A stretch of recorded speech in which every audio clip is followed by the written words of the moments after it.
2012, un conseil des ministres s'est tenu de 10h à 11h30 au palais de la présidence de la République à Abidjan, sous la présidence de son Excellence M. Alassane Ouattara, président de la République, chef d'État. L'ordre du jour de cette réunion comportait les points suivants: 1. Mesures générales, ordonnances et décrets. 2. Présentation de communication. 3. Divers. 1. Ordonnances et décrets. Au titre du ministère d'État, ministère de l'Intérieur, sur présentation du ministre d'État, le président de la République a signé 2 décrets.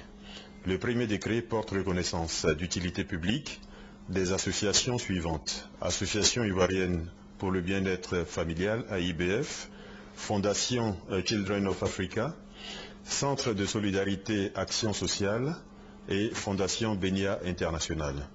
Ces associations constituent des relais des pouvoirs publics en matière de prise en charge des populations vulnérables et ou de formation des élites administratives et sont depuis leur création créditées de plusieurs actions significatives en faveur des populations ivoiriennes. La reconnaissance du statut d'utilité publique leur permettra principalement d'accroître leurs possibilités d'intervention en faveur des populations nécessiteuses. Le décret signé vise à mettre un terme à l'existence juridique de 1126 entités décentralisées communales créées sans qu'ait été pris en compte le niveau de leur population ainsi que leur capacité à dégager les ressources nécessaires à leur équilibre budgétaire.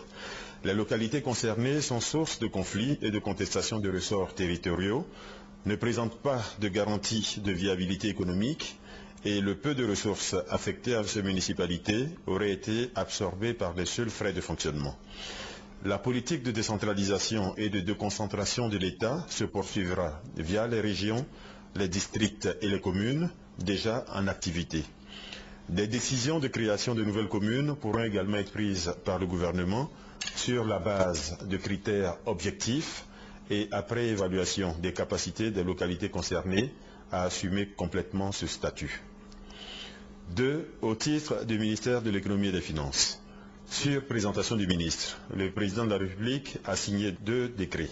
Le premier décret porte ratification d'un accord de prêt additionnel de 3 milliards de francs CFA pour le financement du projet du pont de Jacquesville, signé le 18 janvier 2012 entre la Banque arabe de développement économique en Afrique, BADEA, et la République de Côte d'Ivoire.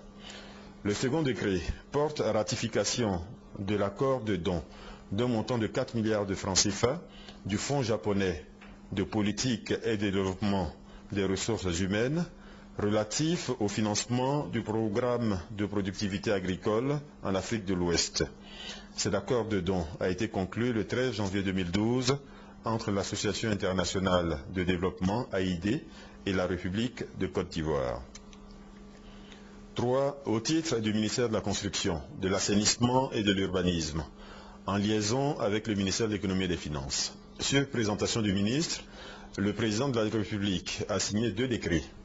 Le premier décret déclare d'utilité publique les parcelles de contenance respectives de 7 hectares et de 8 831 mètres carrés, objet des titres fonciers numéro 129 493 et numéro 129 555 de Bincherville, 6 à Biabou, commune d'Abobo. Le programme gouvernemental de lutte contre la pauvreté a prévu la réalisation de logements sociaux au profit des personnes démunies et des populations à déguerpir de certains quartiers précaires d'Abidjan. Le décret signé permet le retour à l'État de parcelles cédées illégalement afin de permettre le relogement des populations nécessiteuses. Le second décret porte déclaration d'utilité publique de périmètres rapprochés et sécurisation des périmètres immédiats de champs captants du district autonome d'Abidjan. La pollution des eaux souterraines du district d'Abidjan, du fait de certains facteurs exogènes, constitue un véritable danger pour les populations du district. Pour résoudre ce problème, le gouvernement déclare d'utilité publique et ordonne la sécurisation des périmètres rapprochés des champs captants du district d'Abidjan afin d'éviter leur pollution. 2. Communication. Au titre du ministère des Ressources animales et halieutiques, le Conseil a donné son accord pour la réquisition de transport du représentant technique du ministère des Ressources animales et halieutiques et de sa famille suite à l'affectation de ce dernier auprès des institutions brésiliennes de coopération à Brasilia, au Brésil. Le Conseil a par la suite entendu une communication relative au compte-rendu de la visite d'amitié et de travail du ministre de l'élevage du Niger en Côte d'Ivoire du 12 au 14 décembre 2011. Deuxièmement, au titre du ministère de l'Environnement et du Développement durable, le Conseil a entendu deux communications. La première communication est relative au compte-rendu de la 9e réunion de la conférence des parties à la Convention de Vienne pour la protection de la couche d'ozone et la 23e réunion des parties au protocole de Montréal qui se sont tenues conjointement du 21 au 25 novembre 2011 à Bali, en Indonésie. En marge de ces réunions, la délégation ivoirienne a informé le secrétariat ozone de la candidature de la Côte d'Ivoire pour l'organisation de la 25e réunion des parties au protocole de Montréal prévue en 2013. La seconde communication est relative au compte-rendu de la participation de la Côte d'Ivoire à la 17e conférence des parties et à la 7e conférence des parties agissant comme réunion des parties au protocole de Kyoto du 28 novembre au 11 décembre à Durban, en Afrique du Sud. Troisièmement, au titre du ministère du Tourisme, le Conseil a entendu une communication relative à la régularisation de la prise en charge des frais afférents à l'ouverture des bureaux de tourisme du Brésil et du Canada, ainsi qu'à l'installation des directeurs des 10 bureaux et de leurs assistants. Toutes ces communications ont été adoptées.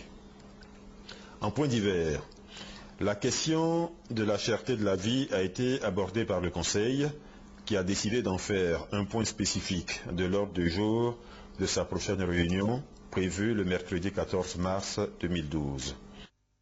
Deuxièmement, le Conseil a été informé de la réunion prévue à Abidjan du 8 au 10 mars 2012 des chefs d'état-major des pays de la CEDEAO. Troisièmement, le Conseil a été informé du programme des festivités de la Journée internationale de la femme qui aura lieu le jeudi 8 mars 2012. Le programme de cette journée comprend notamment la remise au président de la République d'un livre blanc et la célébration de femmes méritantes.